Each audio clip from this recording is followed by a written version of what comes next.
Okay, so let's make a start on this painting tutorial. This is a full-length painting tutorial with watercolour. We have a free line drawing, as you can see here, and a reference photograph, and I'll explain to you a little later on how you can obtain them. These are the colours that I'm using, and these are made by Mungyo, and I will list everything in the description box underneath this video. I did decide to add another couple of colours to these mixes, and this is the colour chart that I used to match my colours to my photograph, and I'll show you how you can make your own on the information card on the screen. Daler Rowney mixed media paper, as you can see there, and these are the brushes that I like to use for my painting tutorials. These are spotters, which have a shorter bristle, and these particular ones are made by Rosemary Co, and once again I will list everything in the description box underneath this video, including this little flat brush here that I use to blend and remedy any mistakes. So to begin with, I'm mixing burnt umber, and this will form the base colour of our cinnamon stick. We will be applying this wet on dry, which means I will be applying the paint directly onto the paper. Now it's really important that our first wash is sort of watery because we need to build on that colour a little bit later on. If you are new to watercolour painting, I recommend that you watch this video right the way through until the end so that you can see that tricky stage unfold where it comes to life and starts to really make sense. So first up, we have this burnt umber mix right onto that cinnamon stick, and I'm applying it with a number 2 size spotter to begin with, and then switching down to a number 0, as you can see.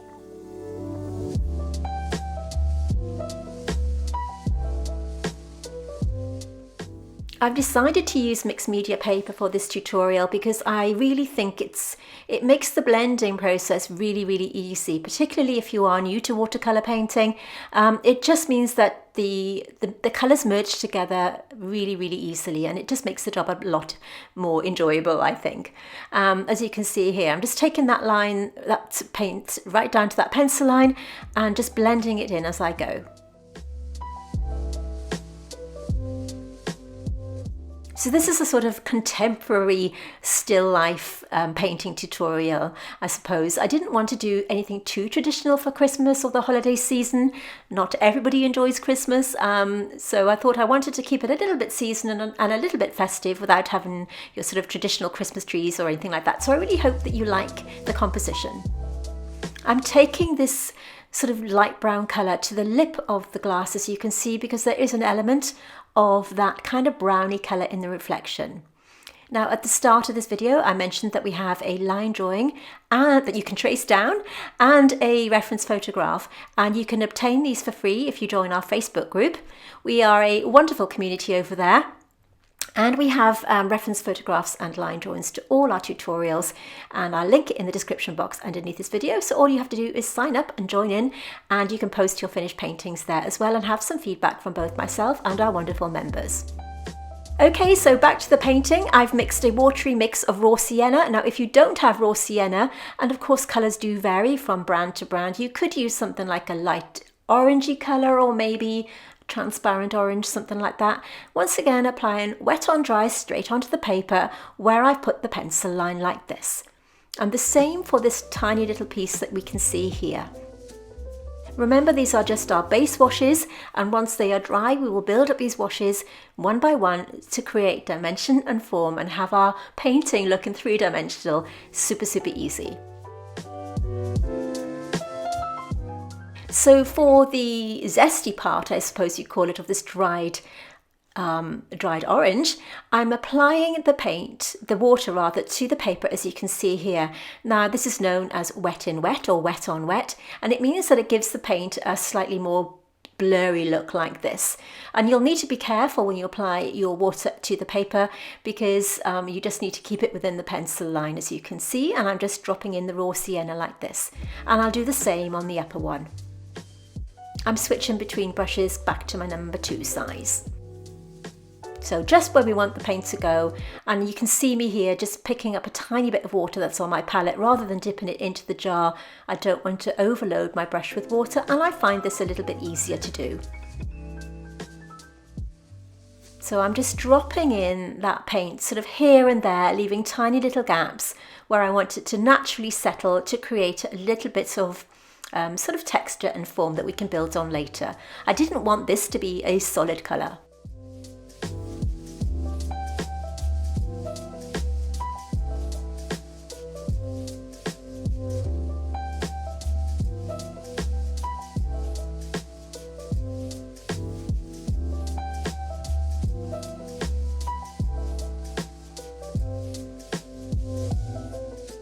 So this video is a little longer than my usual ones. So just make yourself a cup of tea and enjoy. You can see now that once this cinnamon stick is dry, I've mixed a tiny bit more pigment. This is still of the burnt umber, and I'm applying it to the outside edge here, and you can see me cleaning my brush and patting it onto the kitchen paper before blending it into the existing wash. Now, because I've used mixed media paper, the blending process really is a breeze, and it just makes light work of watercolor application. But the paper that I showed you at the beginning, the Daily Rowney mixed media paper, I would say is probably one of the best that I've used, and I have tried other brands and they really don't work the same. Now, whether that's because it's the way I work, I don't know, but it really is this particular brand that I like that seems to work a lot better than the others. I don't know why, it's just maybe the way I work, as I said, but it really is a lovely paper to work with. So once I've applied that paint onto the paper like this, you can see me now working around that little pencil line and just keeping a tiny little gap where that fold is like this, using my number 0 size spotter, and once again blending it in with a damp brush like this.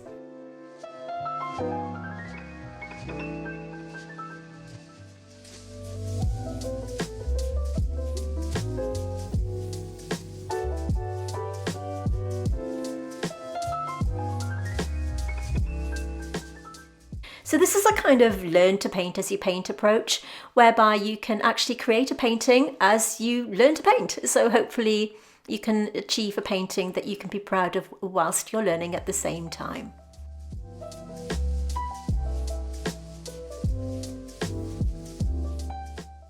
So if you're tired of your kind of traditional Christmas paintings, you can do something a little bit different by painting this still life, which I thought would be a nice thing to do for the festive season. So now that everything's dry for our base colour, we can start to think about the colour of the glass. Now, I was in two minds whether to use black for this, but in the end I decided to use a mix of French grey, which is kind of like a Davies grey, I suppose, and black, just like a lamp black colour. And I'm using it in a really watery consistency, and it really does have to be very pale because we want the changes within the glass to be really, really subtle. You can see me switching between the two colours that I have on my palette here, and just using my number 0 brush to take that colour across the lip of the glass like this.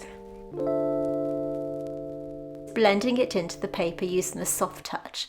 You want these colours to be super, super subtle. We don't want the glass to look grey, we just want it to have an illusion of light shining off it.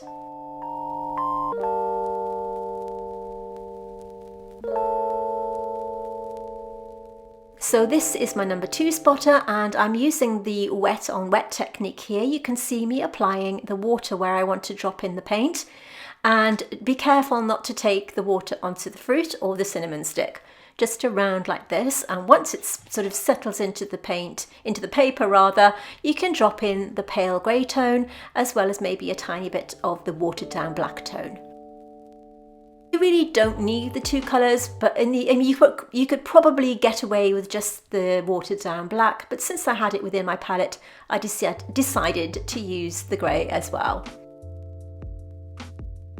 So by working wet on wet for this part here, you can see how it's given a really soft kind of subtle look rather than the harshness of wet on dry.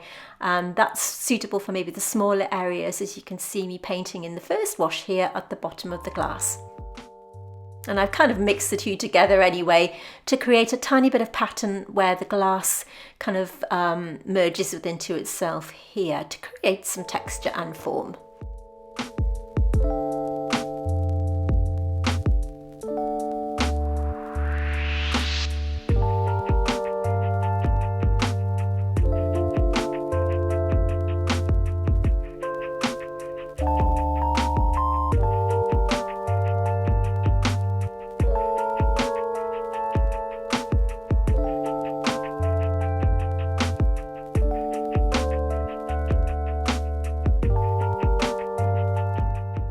And you can see me here just repeating the process on the other side where I feel that light grey mix is needed. I am paying close attention to my reference photograph as I work through. I ought to mention that. I don't have it on screen. Sometimes I show it on screen, sometimes I don't. I actually prefer not to, and I know a few of you have mentioned that you would like it. I do think it takes up a little bit too much space and it can look a little distracting, but please let me know in the comments below whether you would prefer it on the screen or whether you would like me to just leave it as it is, and you can have access to it yourself, as I said, in our Facebook group. So this is my flat synthetic brush. I've gone outside the pencil line here, and because this is mixed media paper, just by sort of wiggling the brush like this and patting it dry with some kitchen paper, it really does lift off that paint really easily, and it's also really good for blending any hard edges. So just adding a tiny bit more black to that grey mix and just using the number 0 brush to just blend in that darker tone to the now dry lighter tone to create more texture.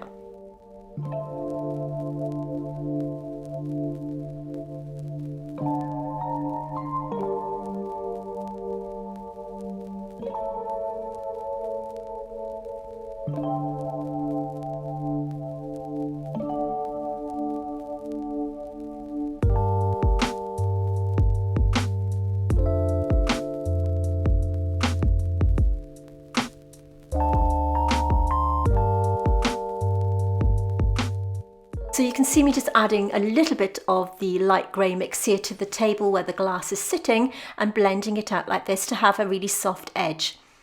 Now I've put a sort of really gentle pencil line where this dried lime hits the table. So just applying that in first of all and blending it out as before, and the same with this dried apple. Just a really gentle wash to begin with, and like I said, we can build these up a little later on. This is just our template wash. And once again, just using that soft synthetic brush to blur out that hard edge where the paint has dried. So everything is now dry and I've cleaned down my palette, and we can take a look at this juicy lime. But first of all, I wanted to add a tiny bit of a yellow tone to the orange, and I mixed a tiny bit of yellow orange for that. And I'm going to be using green yellow for the base of the lime. So once again, working wet and wet, I've applied the water where I want to drop the paint in, keeping outside that outside edge, just applying the paint in the centre.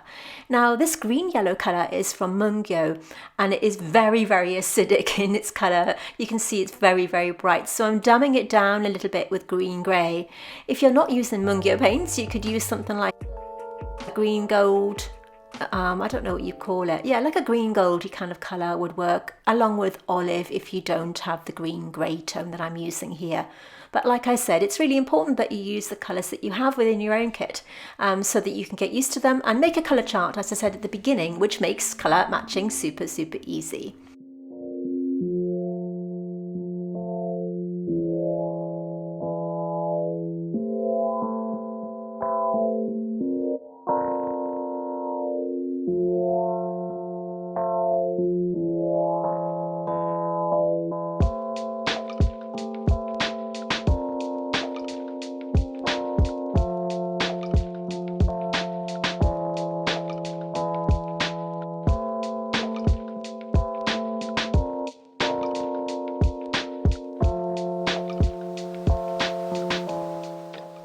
Since I have some left on my brush, I'm just adding a tiny bit of the green yellow to the middle of the apple like this. Straight onto the paper, wet on dry. So this is the yellow orange colour that I'm just adding a tiny bit to on the orangey parts of the orange, the dried orange. You could use something like an Indian yellow if you don't have that particular colour. And I decided to add Naples yellow here. Now this is going to be forming the base colour of the dried apple. I felt it was too white on its own and I wasn't quite sure what to add. And I'm putting with this a tiny bit of French grey to create kind of like a creamy, the very subtlest hint of a creamy colour, as you can see. This can go all over the dried apple, as I'm showing you here. It will just give it a tiny bit of a creaminess, a hint of a creamy, milky colour. And the same on the other one.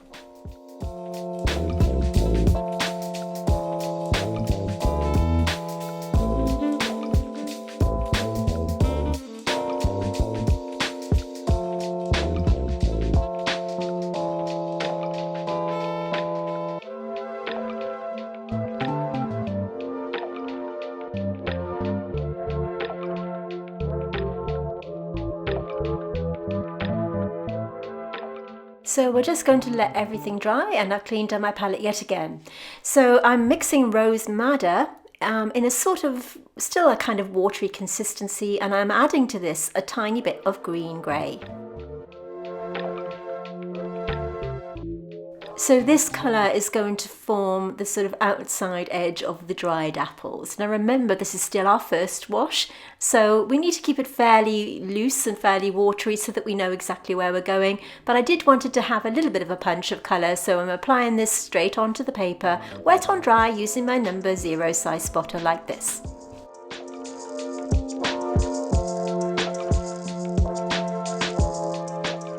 Taking a little bit of care not to go into the orange colour, and remember that the orange does need to be dry, or all the layers have to be dry before we can apply any other paint.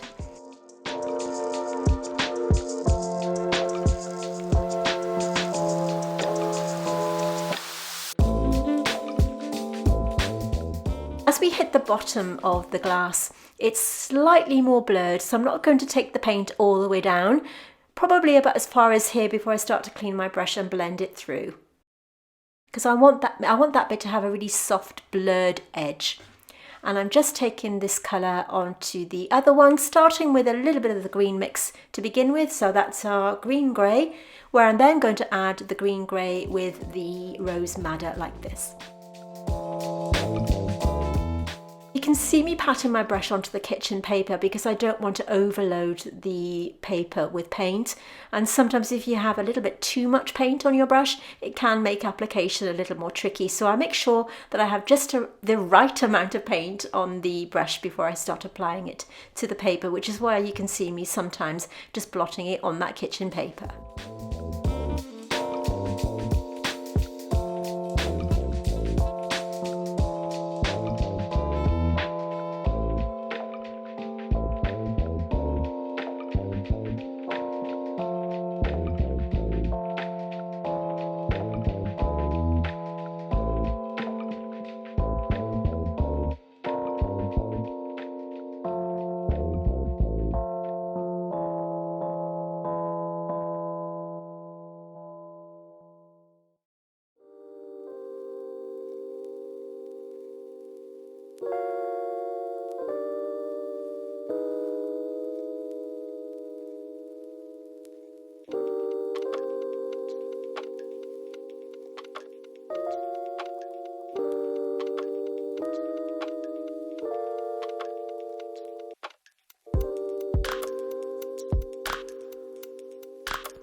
So any brush with a fine point will do to create the sort of sharp edges that I'm creating here.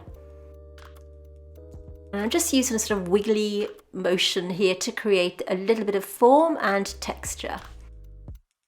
And I'm using the green grey paint here just to enhance the middle bit and create a darker value to the centre of the apple like this. And the same on the other one. So already you can see this is taking form, and it has already got a three-dimensional look about it. So we can really start to think about building up these layers in a little while.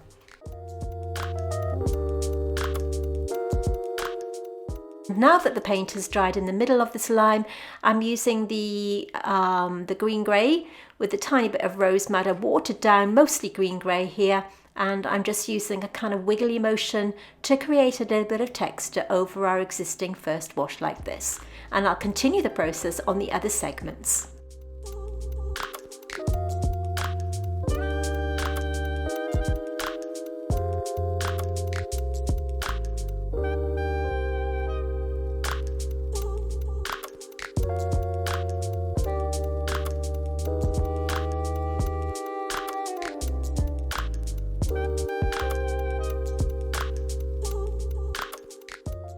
I'm adding some water to the green grey mix on the top of my palette to add a little bit of shading to the apple. It's looking too flat at the moment, so by adding some water to this mix at the top, it'll just give it a little bit of dimension like this. Just adding some raw sienna to the mix here. And now that the orange is dry, we can do the same thing on the orange like this, by just creating a sort of wiggly motion and giving it a little bit more form. Just by stippling the brush, as you can see, and blending it through.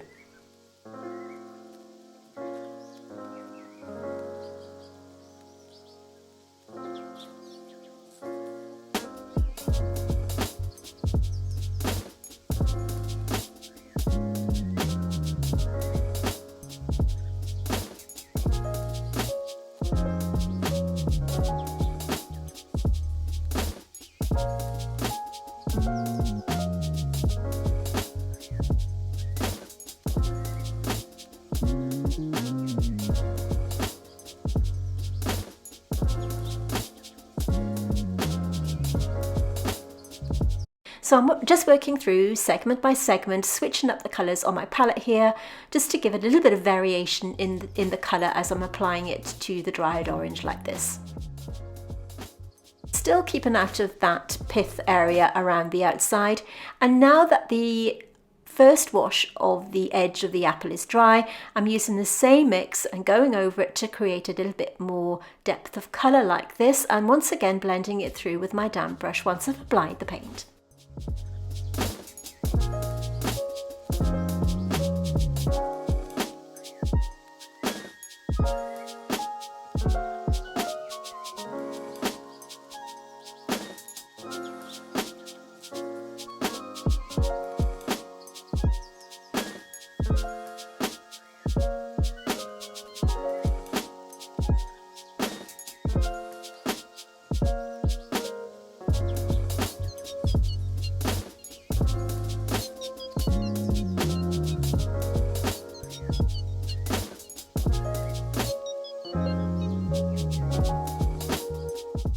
Okay, so once again, these washes are now dry and I've cleaned down my palette, so we can really start to pack a punch with our colours.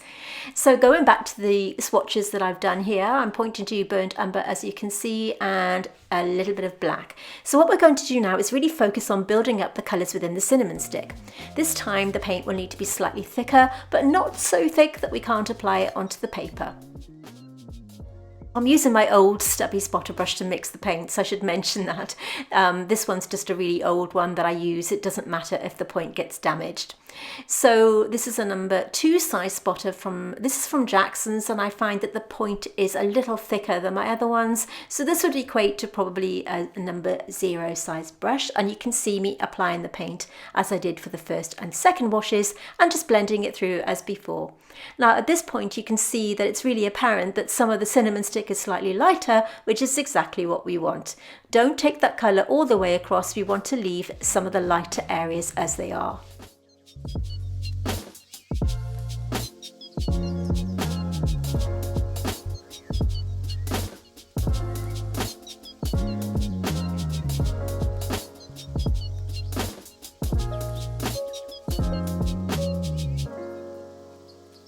And of course, underneath the cinnamon stick, we have that little lip just stretching across, and I'm taking the brown tone across the lip of the glass as well.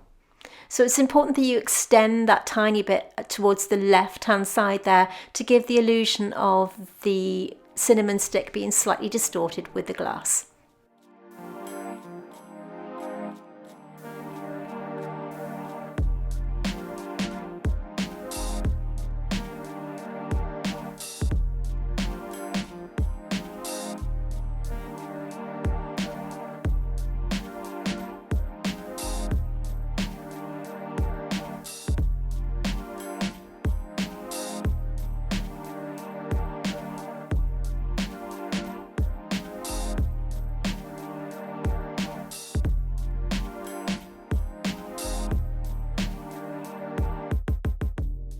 You can see I'm just really simply blending that colour through with my damp brush.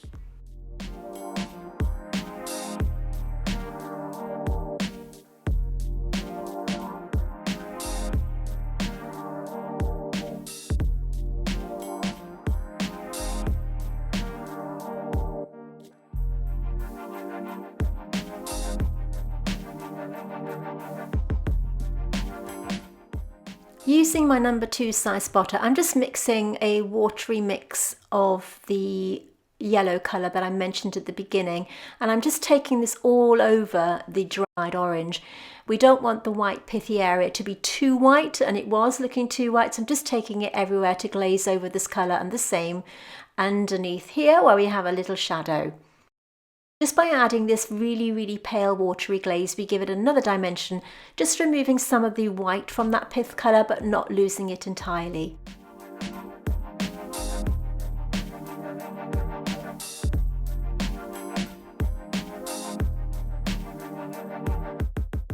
Now, if you are finding value in this video, do consider subscribing to our channel. We have new tutorials every single Tuesday. So if you subscribe and hit that bell, you'll be notified. And of course, we have an Instagram account. If you join us over there, you'll find that we have behind the scenes things as well as upcoming tutorials. Now, if botanical art is your thing, and botanical painting, we have a Patreon channel where you can join us over there. And we have monthly full-length botanical art tutorials, as well as weekly vlog type painting tutorials, behind the scenes things, that kind of thing. So if that's your thing, do consider joining us on Patreon, and it's another way to support my channel, and I will link everything for social media as well as Patreon in the link underneath this video. Okay, back to the job in hand, and you can see I've now mixed the same 2 colours for the glass as we did at the beginning, but this time we need to give it a little bit more colour.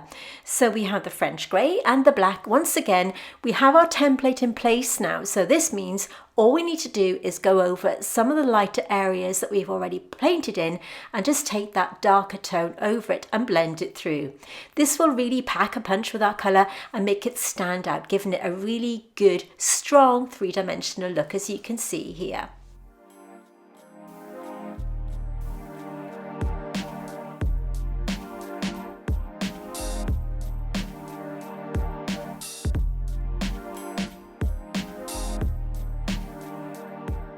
So all I'm doing at this stage is just enhancing the areas that I have already painted in. But it really is important that you blend that paint through with the damp brush as I'm doing here. And remember, because I have used this mixed media paper, it does make the blending very easy. And I'm just using my flat brush here to tidy up any edges where it was a little bit untidy. So I'm just dipping between the grey and the black, but like I said at the start, you don't have to use both of these colours. Probably the watered down black would do just as well. And I'm just enhancing the little shapes that we can see reflected at the base of the glass here.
Now I've missed out the bottom part of the cinnamon stick here, so I'm just applying the same mix of raw sienna to the bottom part in the same way that I did to the top.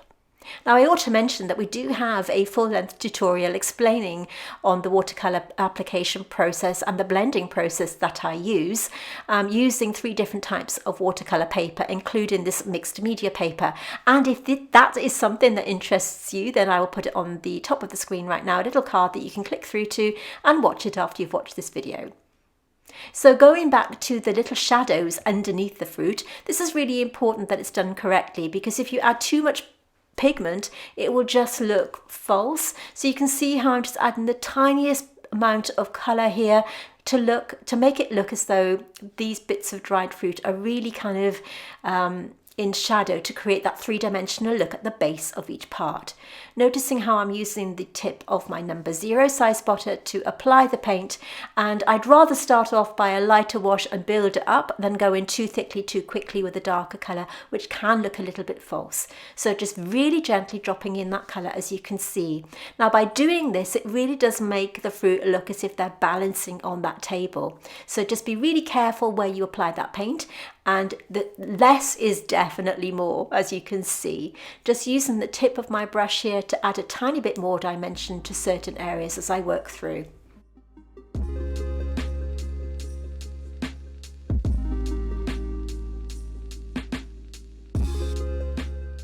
So this is the flat synthetic brush, and once again I'm using it just damp to blend any hard edges that may have developed as the paint dries. You don't have to do this, it's just something I like to do as I work through. And once again, we are now building up our colours again, raw sienna.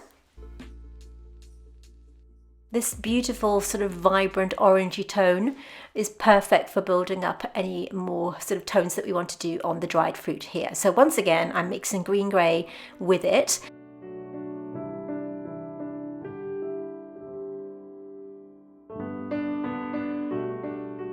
So these 2 mixes are the same as before, so we have the raw sienna with the green grey, and I'm picking this up with my number 0 size brush to now enhance the outside edge of this orange.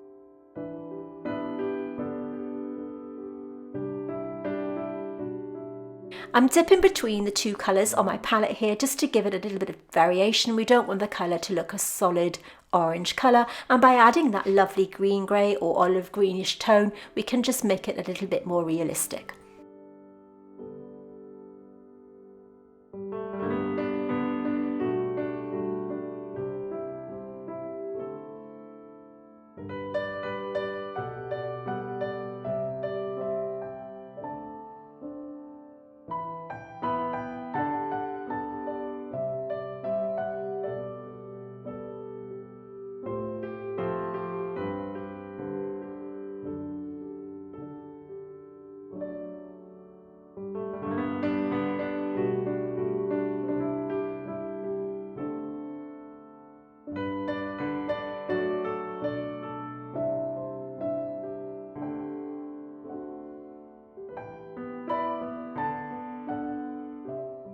Okay, so I'm using a watered down version of these 2 paints now, just to add the, I don't know what you call it, where the sort of peel of the zest meets the pith, I think you would call it, these little dots that you see.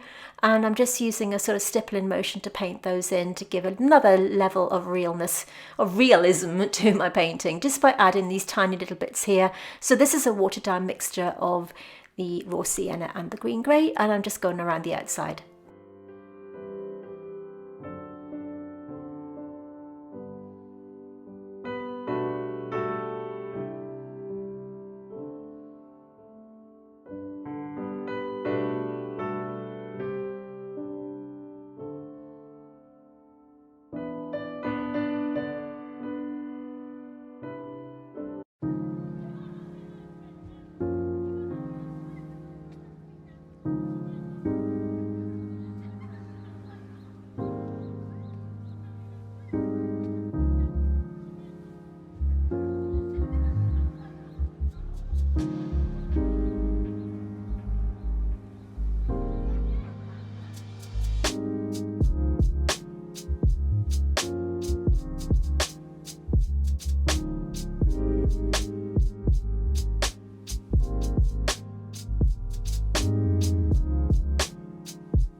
So going back to this segment here, I'm going once again wet and wet, and I'm applying the water just where I want to drop the paint as before, going back to the same colour that I have mixed on my palette, and once again dropping in that pigment. This time I'm leaving a little bit more of a gap between my drops of paint so that it has a tiny bit of that first wash underneath where we have that lighter tone. Just purposely leaving a few gaps here and there.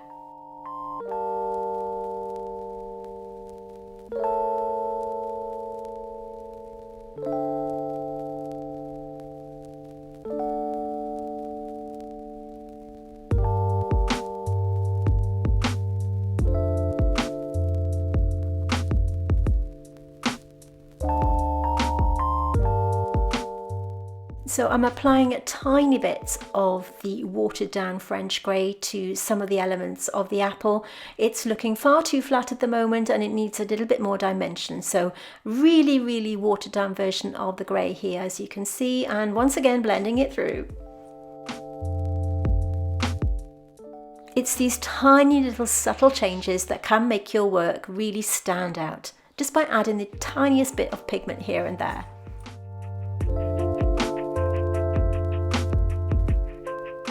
You're not changing the colour as such, you're just giving the illusion of shape and shadow. And I'm just dropping in a few little marks here and there.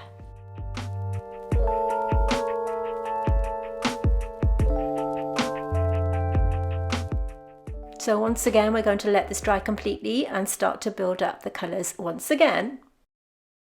So this time I've got rather a messy palette, but I'm using Rose Madder and once again mixing it with a tiny bit of the green grey colour, and going over now for the final time these little bits of the outside edges of the dried apples. So I want this colour to be really strong.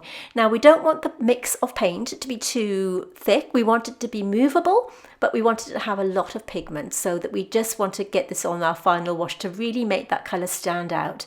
And I'm using my number 2, which is the 0 size brush, just to have a really fine point and sharpen up any untidy edges at the same time.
So now that the wet in wet wash has dried on this section of the orange, we can start to apply some detail. So working around, just using those little squiggly motions as before, working around those lighter areas where the paint has naturally dried, just to create some form and a little bit of shape. I'm not being too fussy here. You can see me just dabbing the brush, creating the illusion of those little segments within the orange.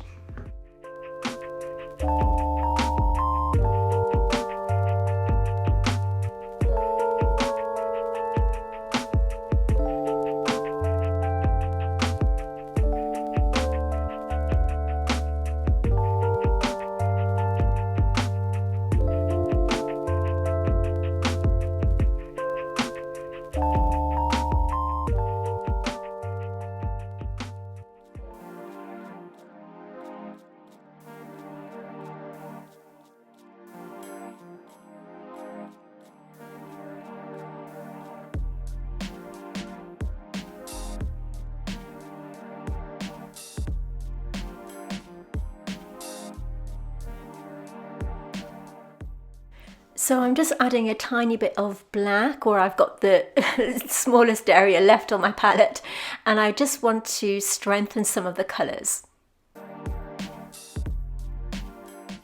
So just the tiniest bit here and there, just to go over some of the colours on the glass like this, and on the base where the shadows are.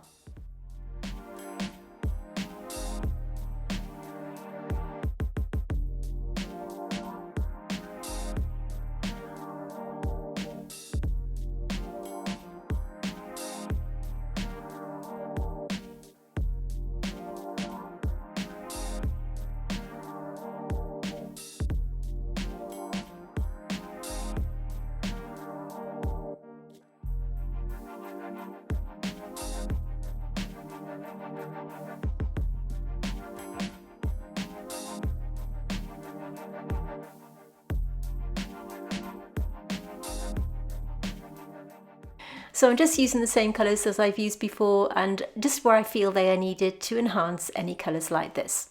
We've got a few more minutes left of this video. I'm going to stop talking and let you listen to some music. I really hope that you've enjoyed my sort of non-festive, festive tutorial, and that it's given you something to work on. It's a little bit more of a challenging piece that I've given you this week, but I've really enjoyed painting it, and I really hope that you join in and have some fun with it too, and maybe push yourself a little bit to do something different. So thank you so much for watching. I really hope that you've enjoyed it. Remember to subscribe, and I'll see you next week. Thank you so much for watching. But you know you've got a hand to hold. Come along out and play. What a wonderful day. Your white cheeks are so hard to resist. Those red lips are longing for a kiss. Come along out and play. What a wonderful day. Christmas is almost here. Let's toast to a very good year. It's just you and me, chilling right under the tree. Stay outdoors, a different kind of date. I'm all yours and I can hardly wait. Come along, start the show, having fun in the snow. Your white smile is brightening up my date. Your blonde hair out of a fairy tale. Come along, start the show, having fun in the snow. Christmas is almost here. Let's toast to a very good year. It's just you and me, chilling right under the tree. Whoa, whoa, I love it.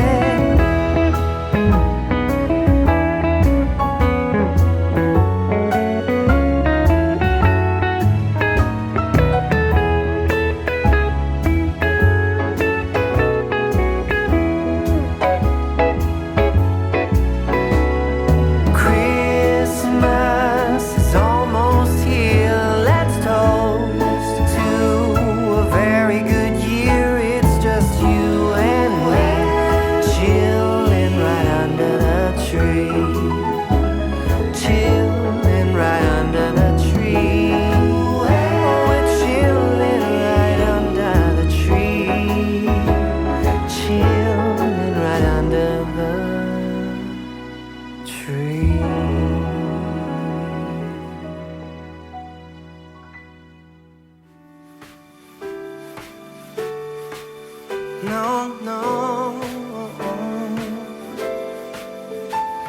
A cold winter night when lights are low, the treetops are covered up in snow, and I always miss you so. I know that it's Christmas time again. The reindeer are rushing side by side, and Santa is going for a ride. But it's you I'm longing for. I feel that it's Christmas time again. Missing all these little things that we used to do. Everything was so much better back then, when we wished upon a star and our dreams came true. How I wish you were here when it's Christmas time again. It's Christmas time.